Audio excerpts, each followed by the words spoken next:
Let me welcome everybody to this online event, sadly online event. My name is Jeff Batchen.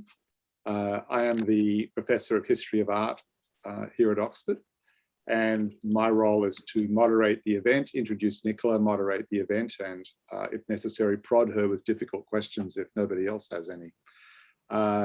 Just to introduce myself a little further, I specialize in the history of photography, but I'm well connected to this event because I actually lived and worked in the States for maybe 25 years. Both my kids were born in Brooklyn, so they carry American passports. So I have a long connection with the United States of America, as does Nicola. I'm sure all of you know at least who Nicola is, but a significant British artist who's been exhibiting since about 2003. And as she's about to tell us, has recently produced a significant body of work in response to Barack Obama's run for the presidency, a body of work that's generated quite a lot of interesting conversations. And we're very fortunate today that she's offered to walk us around the gallery with the work and answer any questions that we might have about how she came to make it and the various significances of the artistic decisions that she made. How we're going to structure this, we're going to, I think Nicola's going to run a short, I think it's about 9-minute long film that gives some of the background as to how this body of work came to be made and how she got access to Obama and that kind of thing. Then she's going to walk us around the gallery and talk to some specific works and explain as best she can how she made this work or that work. She's told me that because we're quite a small group, perhaps 9 or 10 in total, she'd be very happy if anybody had questions of her while she did walk around the gallery and is with the work. But otherwise, we're going to have about 10 or 15 minutes at the end for just general conversation. And we agreed that we should keep it as informal as possible because we are quite a small group. So yeah, we just look forward to a chat. If you would like to ask a question, please indicate either by raising your hand or saying as much in the chat function at the bottom of the Zoom window here, and Sarah will unmute you and let you speak up. I've also been asked to just mention that this event is being recorded, not for public consumption, but just for our other alumni who may not have been able to be here at this particular time. So we hope that that's not going to disturb anybody. So, any questions before we begin from anybody? Silence reigns. Great. Well, let me hand it over to Nicola and her team, and I think they're going to begin by running this small film. Oh, I forgot to say one thing. Of course, as some of you may well know, Nicola is the daughter of an honorary fellow of Trinity College, and therefore part of our extended family. So this is in fact a family event as much as it is anything else. Okay, Nicola, with that, over to you.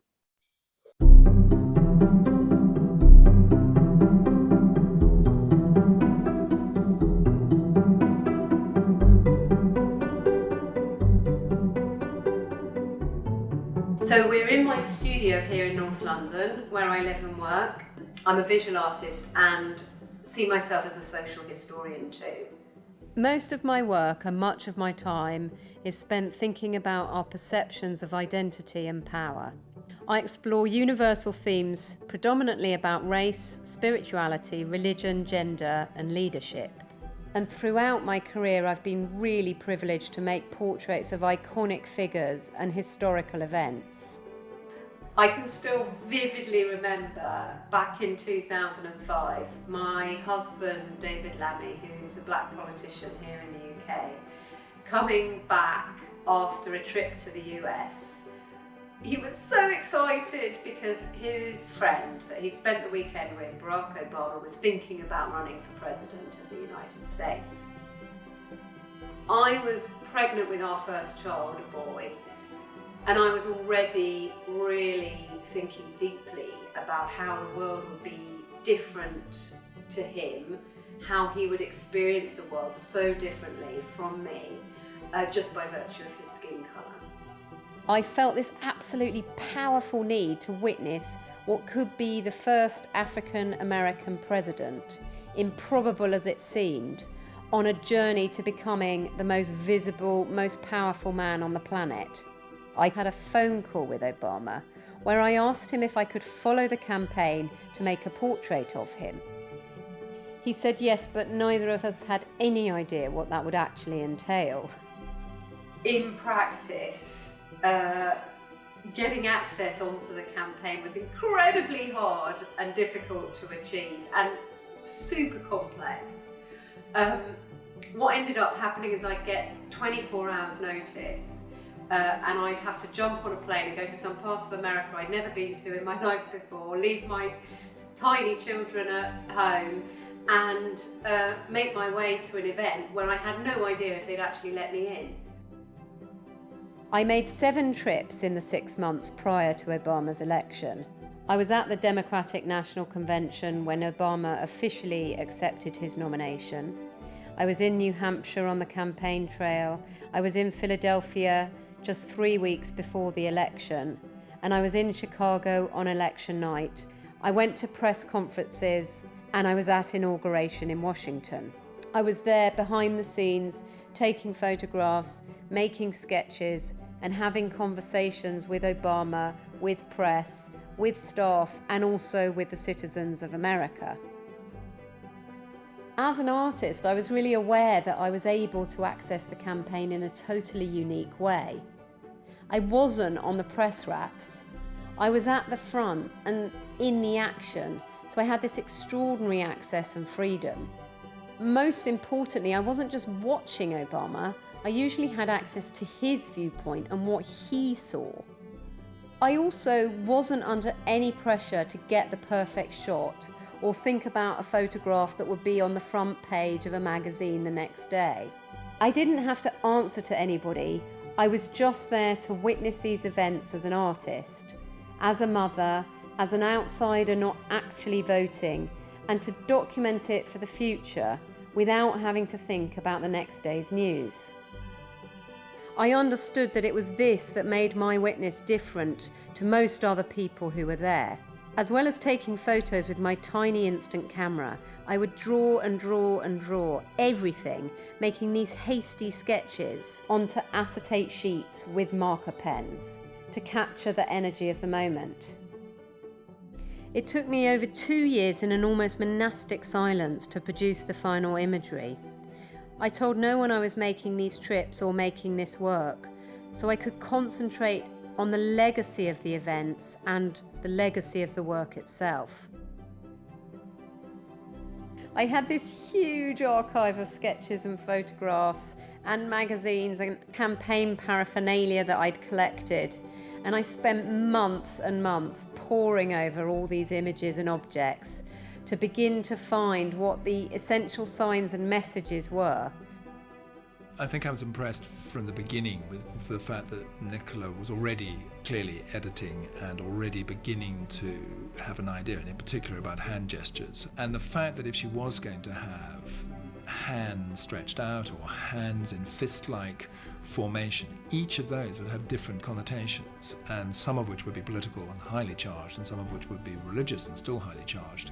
So the question interested me is how she was going to find a way of keeping that specific to Obama and yet allow it to try and talk about some of the ways in which we see these human elements, these images in other forms. As an art historian and someone who's spent a great deal of time looking at the history of visual culture as it relates to African American identity in particular, I think her most salient symbol for me is the struggle print, where we see this raised, clenched fist in gold, which is a symbol of solidarity and support around the world, but is most known for its appearance at the 1968 Olympic Games in Mexico City. It is, in fact, a human rights salute. So she's harkening back in some ways to that moment where they delivered this salute, this symbol that was taken as a quote-unquote Black Power salute.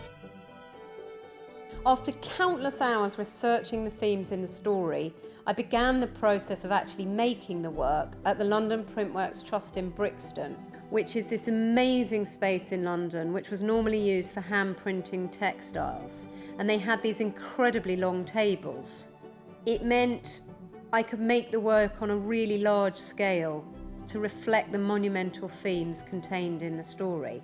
It also meant I could experiment over and over again in the printmaking process, overlaying, multiplying, reducing each element in countless ways, and playing with different patterns and different materials and techniques. I was able to push the limit of abstraction to its furthest point while still maintaining critical form. Once I had distilled all this down into the final compositions, I still had a gargantuan task of perfecting the colour palette. The huge expanses of colour in each print needed to be the perfect pigment and tone, which took me months to develop.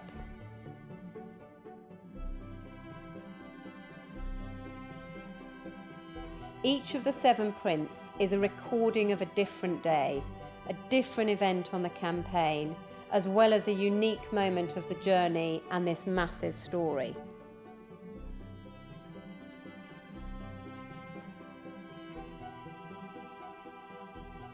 What I found interesting the first time I saw it was that there was a black take on the imagery of Obama, which saw him as a sort of sacrificial king. These were images that reflected a sort of very long-standing desire within the black community to see themselves as having that dignity, that importance. And I think, in a way, Nicola was probably the only person that set out to express something that was integral to the black experience of that campaign. These 7 prints, in many ways, are the story of creation. The story from Genesis, creating the world in 7 days, is the story of creating something absolutely impossible. Obama's election at the time was also an impossible story, but it happened. This work in its entirety is a way to preserve that story forever. I want future generations to look back at this story, to feel it for themselves, and to be inspired to do more impossible things. 12 years later, it's a record of how far we've come, but also how much more there is left to do.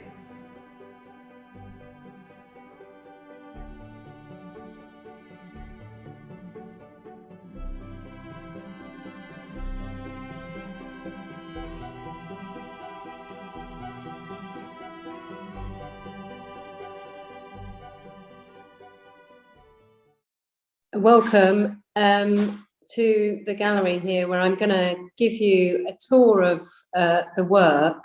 The work that's here in the gallery are all one-off works. So they were works that I made in the process of making the final 7 images. The final 7 images that I made in 7 days were made as a large edition of 20, and there's sets in the Metropolitan Museum in New York and the Library of Congress and the Smithsonian Portrait Gallery and Balmer's collection and other places. But these one-off works, it was a 2.5-year process making those, and I ended up having to make those final works in Brooklyn in New York, because there was nowhere in the UK that was equipped actually to make them. I made them on such a monumental scale. And they were each of them kind of almost handmade. So they're made with great love and took a very long time. So these works, it's the first time that they've been shown, these one-off works, and each is kind of important in its own right. I wanted to just start by saying that Dr. Mike Phillips in that film, he said that he thought that I was maybe the only person who set out actively to kind of record and give dignity to the Black experience in that period. And I suppose that's kind of a big statement, but kind of is a huge big deal to me that he said that. But actually, it's very unusual in the context of politics to have the time and space to kind of think about the legacy of a period of time. And that's what I set out to do. I was really, really focused that I did not want to add to the noise of the media. There were the best photographers and writers and journalists and commentators in the world. It was one of the most watched events in human history. But I recognized very early on that I had an opportunity to, and the desire to kind of think about what this period in time would kind of leave behind, primarily for my own children, but for the next generation and generations after. And so this work, in a sense, is a kind of living witness to that period of time, which acts as a kind of constant conversation. And I don't see it as a series of work about something that happened in the past. I see it as a witness that continues to have a conversation with what happens in the present and in the future. I am going to start by looking at one of the vitrines that were made for an exhibition that I had. This is a tiny amount of the entire archive of work, which is what particularly this is what I would call my primary material. So this contains photographs that I took, some of the drawings that I made, and bits and pieces that I collected along the way, paraphernalia, as well as kind of interesting bits of research. Newspapers, I tracked how newspapers changed literally the color that they used for Obama's face, as well as kind of the way they kind of which angles they used, and all the research and thoughts that are kind of in my sketchbook.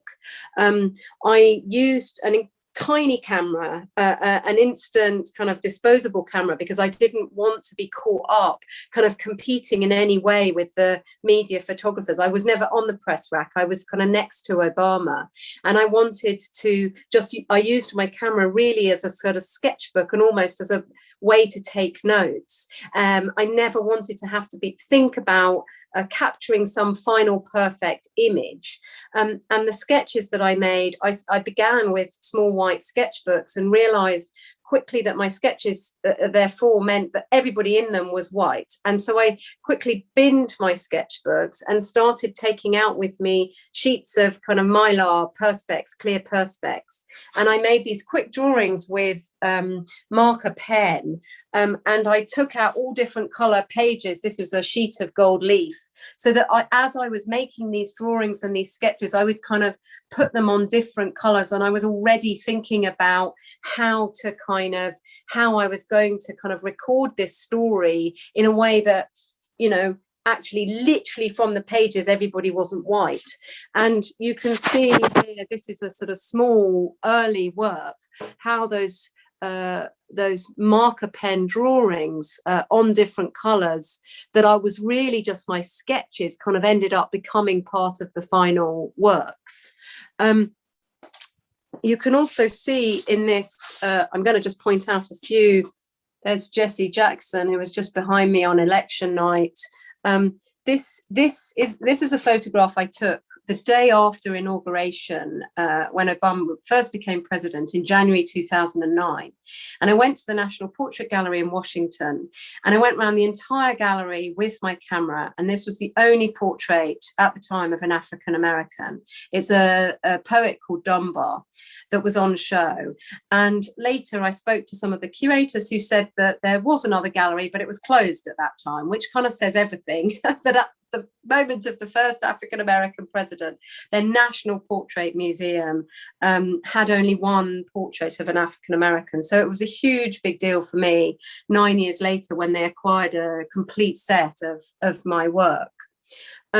So the process of kind of actually distilling all of this incredible amount of information that I collected, and doing all the research kind of that I wanted to do, and then turning it into a series of final artworks was a really lengthy process that where I didn't start out with a kind of vision or an imagining of what I was going to end up with, but I almost used the process and the research kind of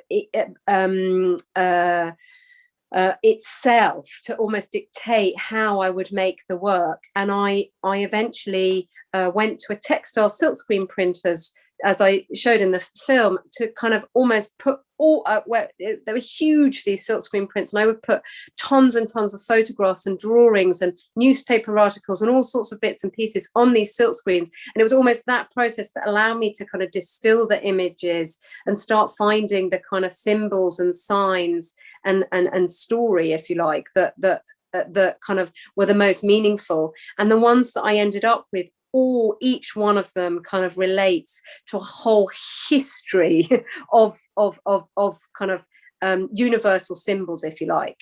And so I'm going to start by showing you the first day. The first symbol, the first image that I made is called Day One Light. And it's a circle, which is kind of almost the most universal icon in art and visual imagery. This circle kind of represents what has to happen for any story to begin.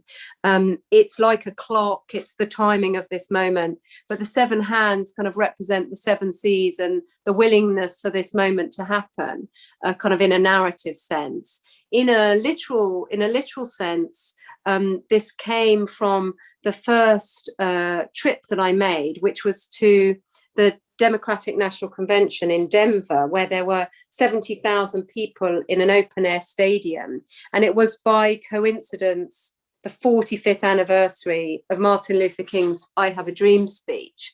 And I was lucky enough to kind of speak to people all day as they were coming into the stadium.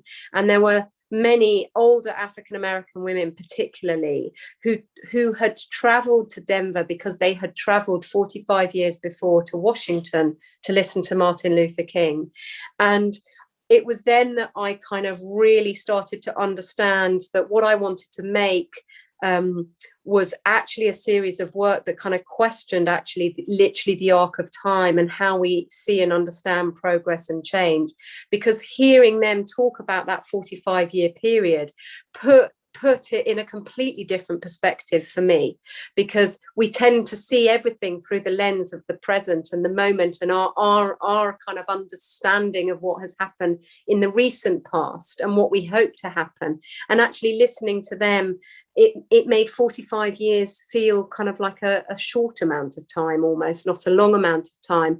And so I determined to make work that would last for another 45 years and would kind of serve to have that kind of ongoing conversation, if you like. So this also kind of refers to Genesis and the story of Genesis. And I wanted to kind of question how the kind of white Western Eurocentric canon of the history of art and also of society had kind of started to kind of think about had made kind of whiteness and light kind of good and blackness and dark bad. And this for me is kind of a reference to that story in Genesis where actually light comes out of darkness and not the other way round. And so each one of these images is kind of a reflection on that. And I use a lot of gold leaf and different kind of metallic colors almost to kind of get into that kind of question of light and where light comes from and how and what it reflects back at us. The colors that I've used in all of these images has all kinds of meaning, which I can maybe have time to go into later on. But the bronze is kind of used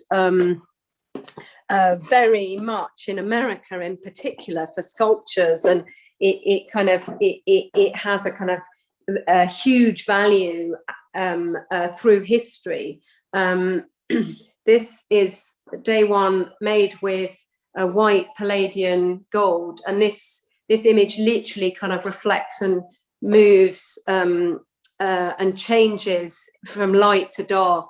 The white gold, as all gold does, kind of reflects light in a kind of incredible way and almost gives off its own light.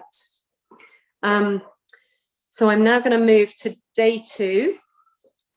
This piece is called Struggle Light.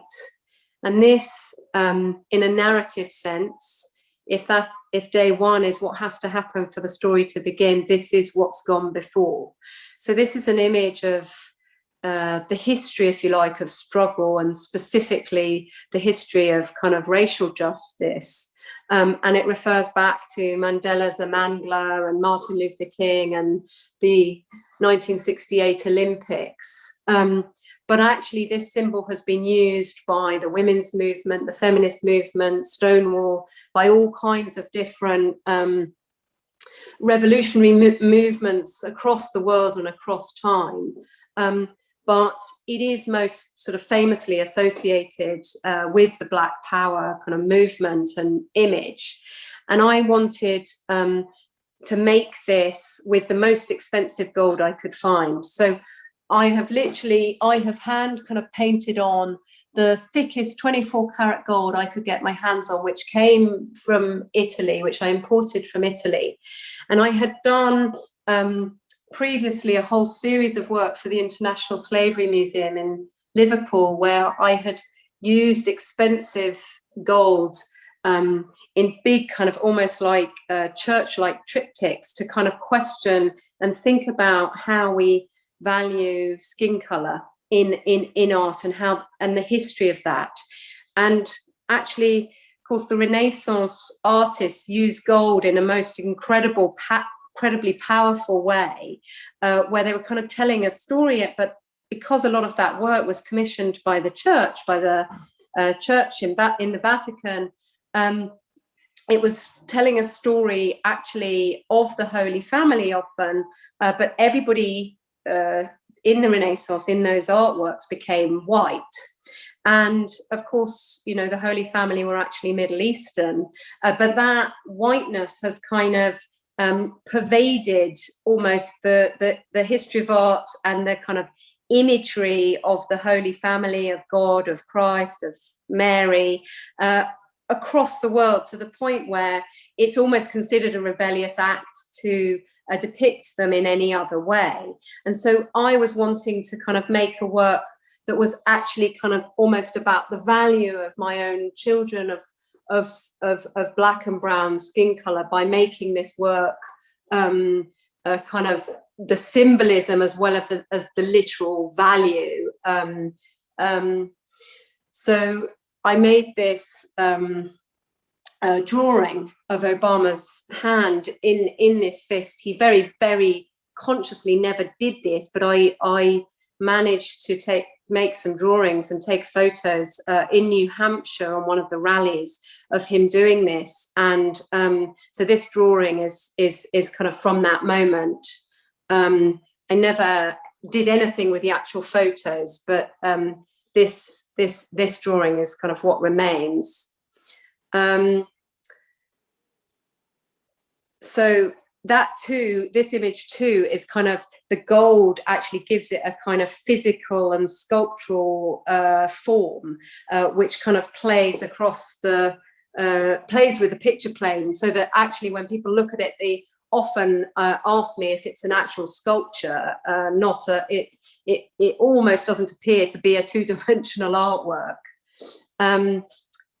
So please do feel free to put up your hand and ask any questions if you have any. I'm quite happy to be interrupted. But if there aren't, I'm going to go on to the day 3. So this piece is called Hope. And in a narrative sense, this is the characters in the story, if you like. And this is my tribute to the American people. There are 7 people in this image, and here at the back is kind of my tribute to all those amazing African-American women that I spoke to. And you'll see the hands, the praying hands, which is, although small in the image, kind of the central axis of the piece. Every single one of these works, of these 7 works, hands and semiotics and kind of are how we communicate beyond words, the sign language that kind of is universal, that we use across the world, are kind of central to each of these images. So this too, I've used white gold for the stars, and the stars kind of are a reference to the light that kind of comes from stars. And for me, this piece is about kind of time and stars. The light we see from stars is kind of doesn't exist in the same time frame as the star itself. And I wanted to make a piece of work that kind of reflected on what really hope is and what time frame exists for progress and change. And actually, it's always a much longer and rockier time frame than any of us would ever like. And so this for me is about the stillness and the patience and the quietness of hope. On a kind of artistic portrait level, it's also, I'm kind of using line and silhouette and color to kind of think about how we represent people, gender and age, and as well as race. And the stars also kind of serve to disrupt the picture plane in this artwork. I think the light's reflecting, sorry about that. So as we're right here, I'm just going to stop because we were there in America with that image, with these two circle of hands that I have made specially for this exhibition this year. These are called Unity 1 and Unity 2. And these are really a piece of work about kind of really kind of questioning what unity is and how we can achieve it and how we can kind of hold difference. The red and blue, of course, are the colours of the main political parties in America and the UK. They're kind of opposites in America and the UK, which is partly why I've made two. But the making of these images literally became a kind of metaphor for how hard it is to kind of hold difference. Red and blue are opposing colours, and they literally kind of fight with each other. If you have other colours, white, in between red and blue, they sit absolutely fine. But if you try and make an artwork purely with red and blue, they fight and fight. And the kind of resolution of these images was really about how much blue I put in the red and how much red I put in the blue, which kind of became almost a kind of whole metaphor for what I was thinking about whilst making these two artworks. So I'm going to move on to show you, actually, I'm going to go back into this little room and show you this work here, which is a photograph that I took 3 weeks before Obama won the election. And it kind of also gives you an idea of the process I went through. When I came back to my studio, I kind of knew that what I got in that photo was something about the essence of masculinity and how Obama was kind of redefining masculinity in relation particularly to race and power in America.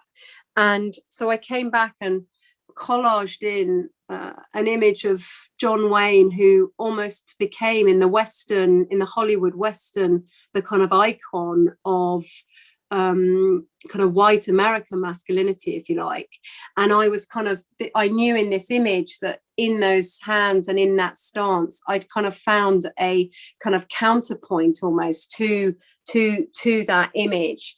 And here he is without a gun, an African American with his sleeves rolled up, kind of as if coming out of the cotton field, and actually kind of out John Wayning John Wayne. So there's Tarzan, there's Muhammad Ali on his shoulder, there's George Bush, who was president at the time, there's a firefighter from 9/11 and a native Indian chief. So you that photograph that I took with my disposable camera was also kind of everything contained in it. It was all the power of that image was contained in the stance and really in the hands again. And so I kind of deconstructed that photo and turned it into what became the final image, Day 4 Change. This is a one-off work that's called Pink Obama, and it's really a work about kind of duality. And so the pink is kind of about the dualities of masculinity and femininity that we all kind of hold within us.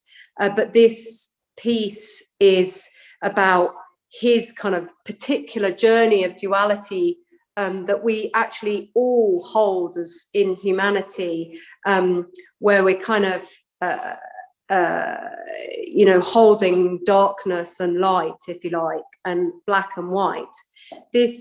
What I did with this photograph is I bitmapped it, which is a kind of the way that all photographs and images were used for years, were made in all newsprint and newspapers and magazines. And it's actually only sort of digital images really that has kind of changed that. And I was really interested in the fact that that process literally kind of reduces an image into tiny little black and white dots, which kind of, for me, was kind of a metaphor really of this kind of the dualities of kind of black and white. And I repeated it twice. It's his black self and his white self. And it references Andy Warhol's very famous paintings of silkscreen prints, of Elvis Presley, that you're probably familiar with. And I was kind of directly referencing those images. So I'm going to move on now to Day 5. If Day 3 Hope is kind of the main characters in the story and Day 4 Change is the main character, then this Day 5 is kind of the threat in a narrative sense. And so this for me is an image of the fourth estate. It's the military, it's the potential assassin. And this is also kind of the image that, in a way, it's what Obama saw every day. I was next to him. It's the kind of threat of being looked at all the time and people wanting something from you.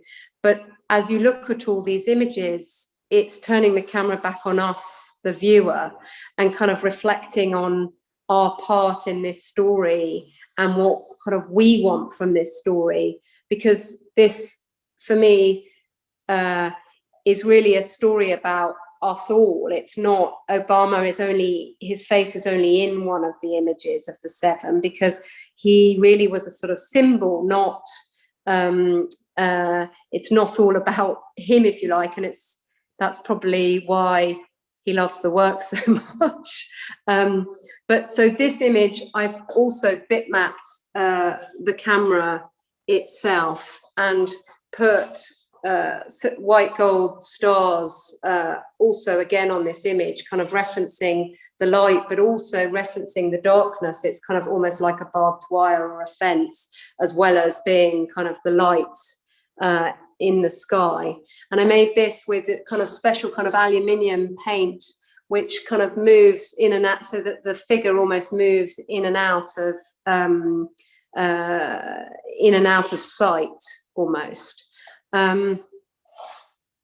So if that image is kind of referencing the threat and danger, this next image, Day 6, is how that is or isn't resolved. And this image is called Sacrifice Embrace. And this in a way is the piece that is sort of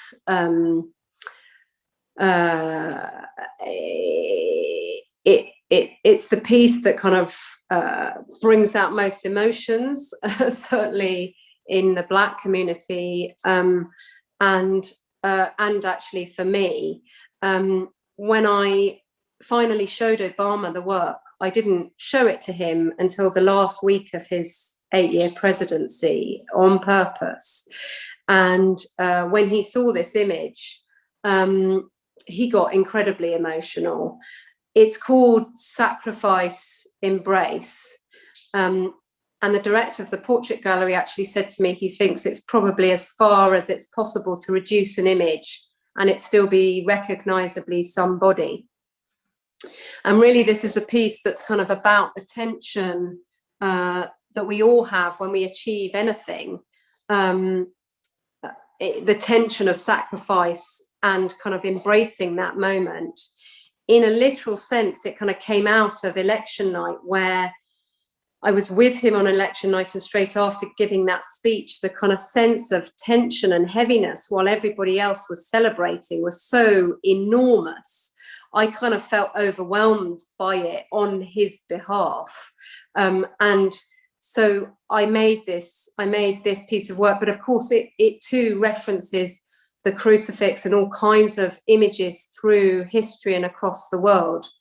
The colour, I've got so much to say about the colours, which I haven't really expanded on yet, but the colour in this was really inspired by a book you may know by the journalist and author James McBride, called The Colour of Water. And I wanted to kind of, James McBride's mother was from the Haredi Orthodox Jewish community, but she raised her seven children in a Black community in Brooklyn.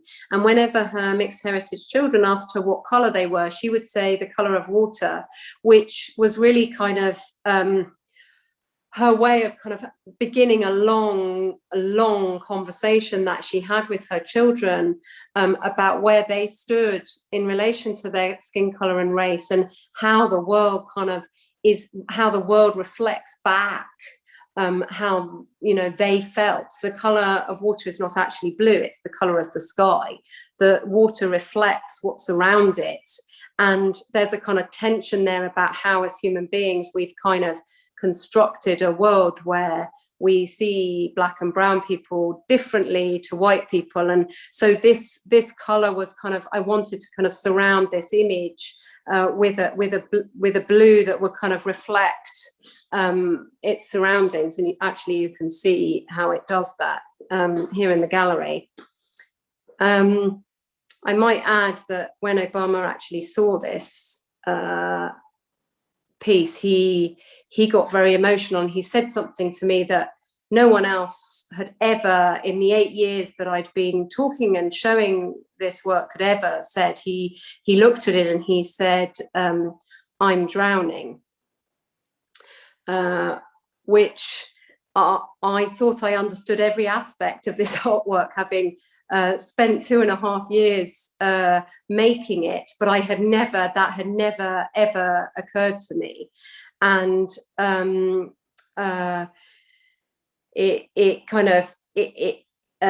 I don't really need to say anything more about that. I'll just leave that with you.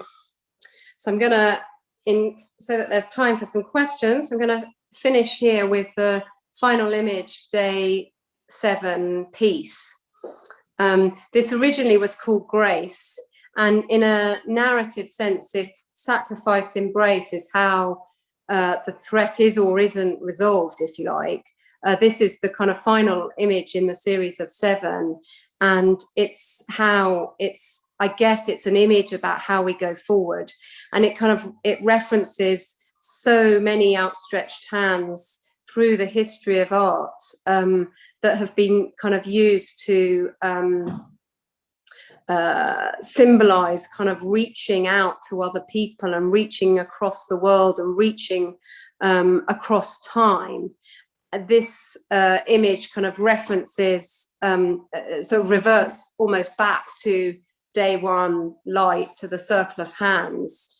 I chose this orange because orange, other than gold, is really the only color that can be used to kind of depict skin color that isn't sort of pejorative or political, because black, white, brown, yellow, red, all are.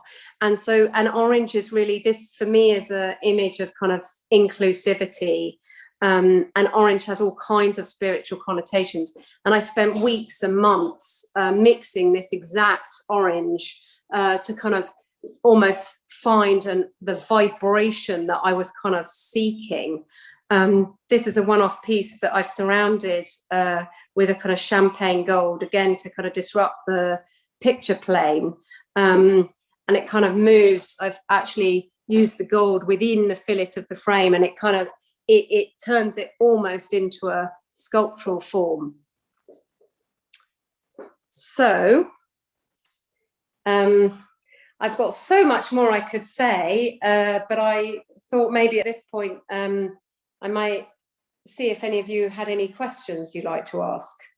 Thank you, Nicola. It's always a privilege to hear, you know, the words straight from the horse's mouth, so to speak. And it's you're sort of telling us all sorts of things that probably if we were there, we wouldn't notice without your prompting, like the sheen of the gold and the, you know, for example, you say champagne gold for this one and a different, I mean, all of these little nuances. But I wanted to ask, just to break the ice and encourage other people to ask their own questions. Something I mentioned to you yesterday when we first met, with an exhibition title like Unity, I wonder whether, despite all appearances, this exhibition is more about the era of President Trump rather than the era of President Obama. Because you were saying it very much existed in the present, and in a way, when Obama was first elected, of course, the contrast was with the president before him, George W. Bush. But now when we look back at the relative calm of the Obama era, unity is probably not the word we would use to describe the 4 years that came after him. So I'm just wondering how you feel the work functions now, not just as a kind of nostalgic look back to the Obama era, and especially his, you know, the campaign, but now how it might function today while we're still recovering from 4 years of the Trump administration. Well, there's a kind of few answers to that question, but you know, principally when I was making this work, I was thinking about the next 45 years and the cycle almost in terms of 45-year chunks. And, you know, I felt so connected on that day back to Martin Luther King's I Have a Dream speech. And I suppose to answer your question, I was really thinking when I made it about how my own children and how the next generation would be able to kind of look at this story and learn from it and kind of make their own have their own kind of understanding and take from it what they might want to take, which would be completely different from the period of time in which it's set, if you like. And obviously, I was thinking about the kind of struggles that the next generations would have. It was a big deal for me when actually it was in the film when Obama sort of stood in front of Day 2 struggle when he met with Greta Thunberg.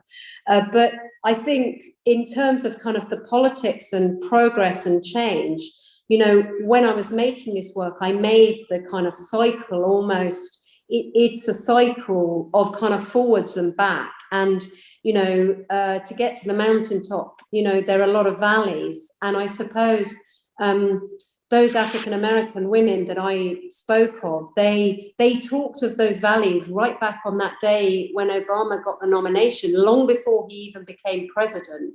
They foretold those valleys. They talked about them because they told me kind of in detail how they saw the previous 45 years. So, and Obama himself, when I showed him this work, I showed it to him in the final week of his presidency. And already Trump had been elected. He was about to move into the White House. Obama himself was kind of thinking about the valleys ahead from his point of view and was kind of completely prepared for them because he knew they were coming. And I think most African Americans, most Black people kind of were really focused on that kind of coming. And so my work, I suppose, in the cycle itself, I kind of have referred to that. But in terms of the present now, unity and the title unity is almost kind of a question about what unity is and what unity looks like. And we all have a different kind of understanding and vision of unity. And so I made those small pieces, Unity 1 and Unity 2, kind of to think about actually in the context of the last 4 years and this particular election, like what it actually means. Of course, Biden then did his speech and actually used the word unity so many times during the speech. And I suppose I hadn't read his speech before I made those artworks and titled this exhibition, but I guess I kind of knew that would be the theme because of kind of what we've been all living out over the last 4 years.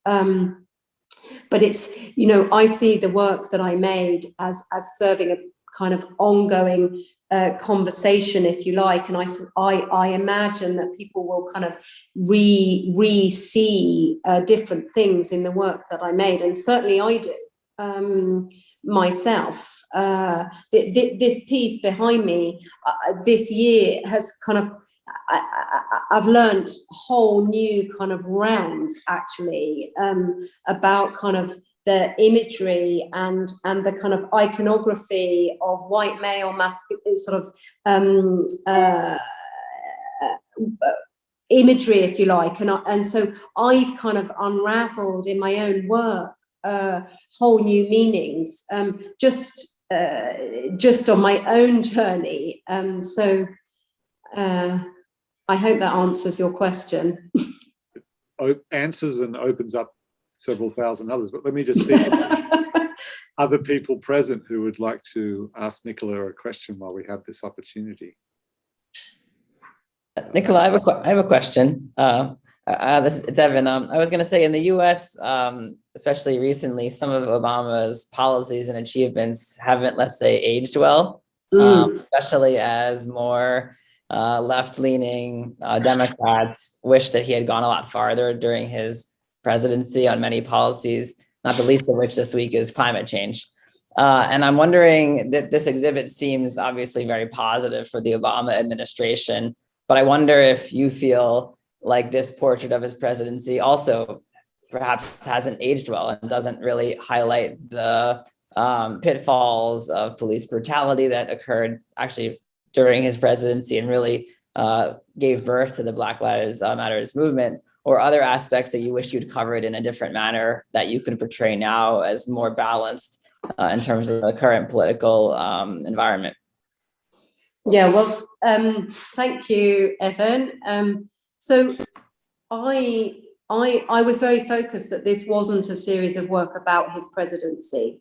And actually, the reason that it's in so many museums in America is specifically because it's not actually about his presidency or the rights or wrongs. And I stopped. The last trip I made was in January 2009 at his inauguration. And I then spent 3 years almost I didn't tell anyone I'd made those trips. I didn't tell anyone I was making the work. And precisely actually for that reason, because I didn't want to get trapped in the moment and really in the politics with a big P of kind of American politics.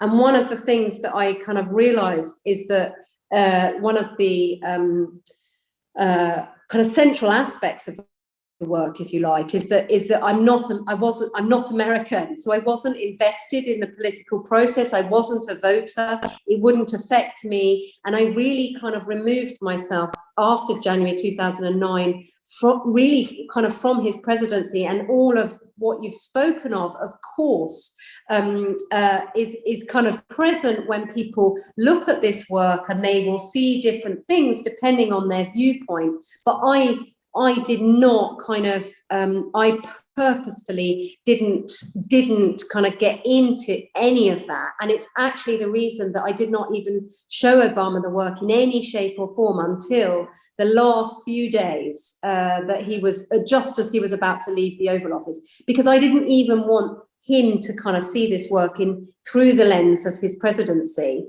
And actually, it's really, I showed, when I had finished making this work and I showed it to quite a few African American curators and colleagues, they advised me to really barely to show the work for 8 years for that exact reason, and I didn't.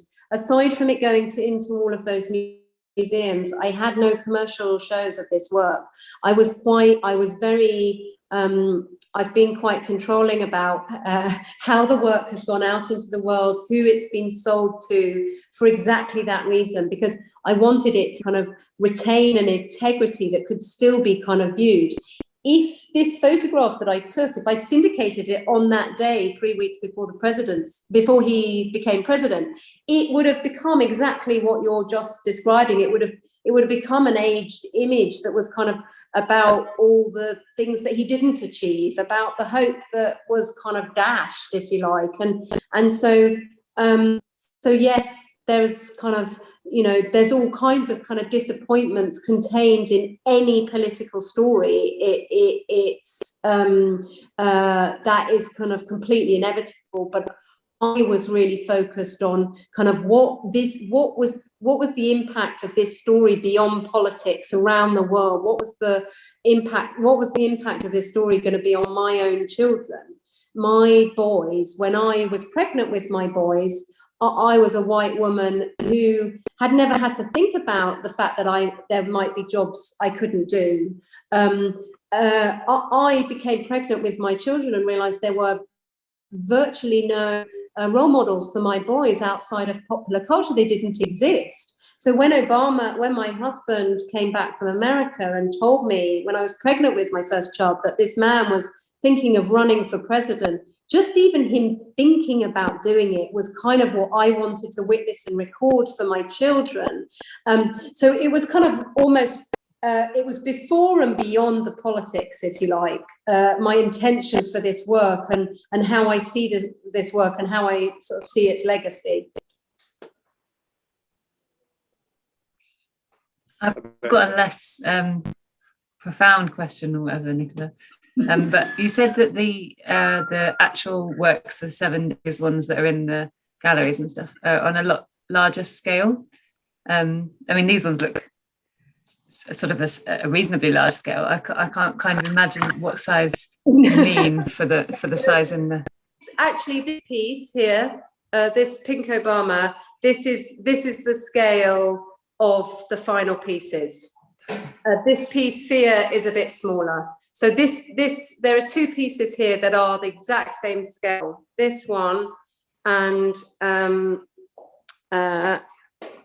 this piece, Struggle. Okay. Yeah. So I'll stand. Yeah, they're big. They're big for silkscreen prints. And in fact, when the Metropolitan Museum acquired these prints, they were kind of, they told me that there were no silkscreen prints to their knowledge that have ever been made with such kind of large expanse of one color. It's technically really hard to do, and actually all the silkscreen printers that I work with were like, a silkscreen printer would never have come up with that as an imagining.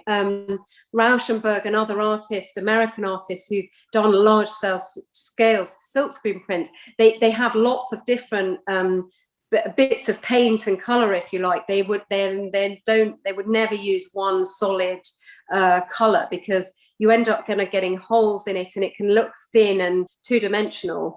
But I built these blocks of color up almost like I would an oil painting. I trained as an oil painter, and I don't know if you can see, but there's a kind of this has a purple and then a kind of grey and then a few layers of white, and as a result, when you move around it, it goes from kind of being white and light to it almost being able to see the purple in it, and it almost changes the color, almost kind of changes in the same way.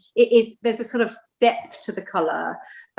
Each of these colors actually the same with this blue. Sorry, there's rather a lot of reflection there now.